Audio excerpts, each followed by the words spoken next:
What's going on, everybody, and welcome back to Islanders Daily. And today we are going to be talking about the New York Islanders face-off situation. Now, going into next season, they have a little bit of a problem up front. They seem to get better with face-offs as they go back, but it's going to be really interesting to see what goes on because their top lines don't seem to have very good face-off percentages. And that needs to change if they plan on being an incredibly successful team in the future. Now, we're going to start off with the man, the myth, the legend, Matt Barzal last year with a 41.6% face-off percentage. Now, that is an oof. He is supposed to be a center/winger. However, he definitely plays better on the wing, and the face-off percentages do nothing but back that up.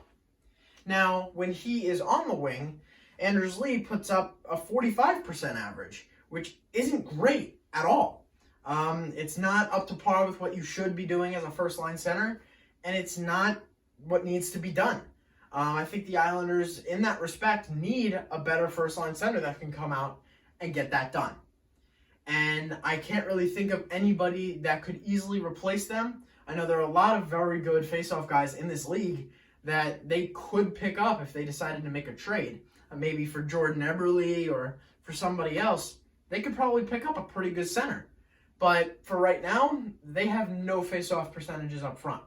No good face-off percentages that anybody would want on their team. However, going down to the second line, we have Brock Nelson, who starts to pick it up a bit. He has a 51, almost 52% face-off percentage in 2019-2020, which is pretty good. It's over 50%. It's decent. He is a decent face-off guy, and when he's not winning the face-offs, he's charging in after him.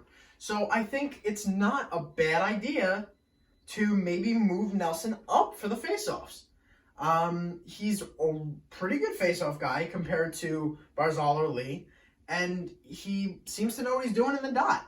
So maybe that's the way that they go.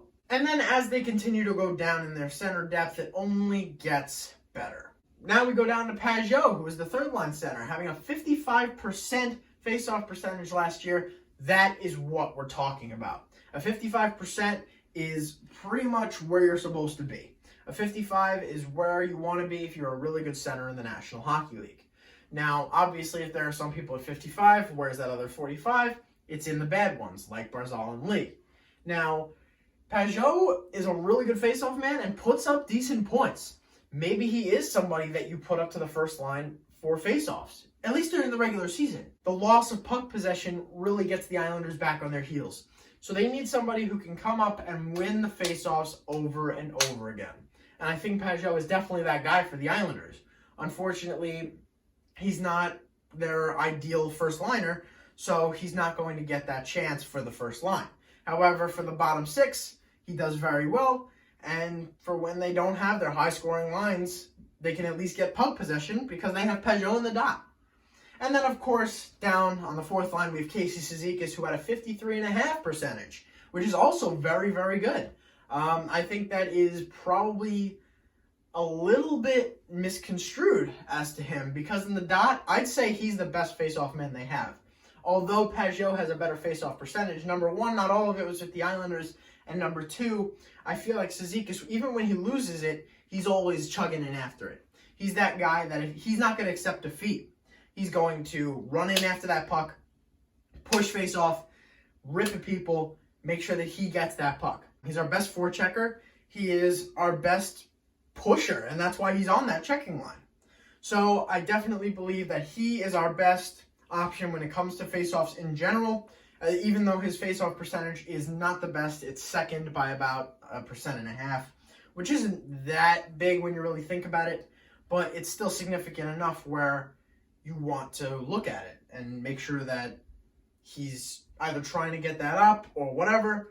But I still think Cizikas is the best, as even when he gets denied in the face-off dot, he still doesn't take no for an answer. So guys, I hope you guys enjoyed this little recap.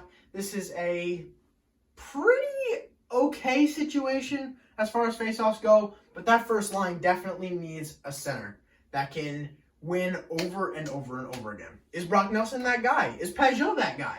We'll have to figure that out once the next season starts. Thank you guys so much for watching. If you enjoyed, go down below and like and subscribe. And tomorrow, we actually have a pretty nice special coming out. My first influencer interview is coming out tomorrow at 3:15 p.m. So make sure to stay tuned for that because it will be big. This is the first big thing I'm having. He's getting all of his followers in there. I'm getting all of my followers in there. We're going to make a comment section with a huge boatload of Islander ideas and hopefully make a huge discussion out of it. So I hope you guys enjoyed. Tune in tomorrow, and I will see you guys then.